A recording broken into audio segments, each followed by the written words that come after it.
আমার ছানাদের কোনো ক্ষতি করবেন না। ওরা কালো হলেও আমার সন্তান। আমি তো অবহেলা করতে পারি না। আমি ওদের নিয়ে চলে যাচ্ছি। অসহায় হাসির কেঁদেও ঠাঁই মিলল না। হাসি চোখের জল মুছে 7 ছানাকে নিয়ে বেরিয়ে পড়লো অচেনা পৃথিবীতে।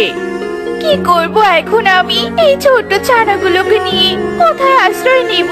কে আমায় আশ্রয় দিবে? না না, আমাকে ছানাগুলোকে বাঁচাতেই হবে।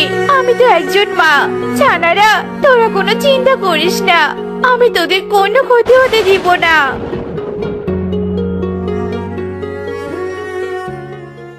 আহ, চারদিক কেমন বসন্তের সাজে সেজে উঠেছে।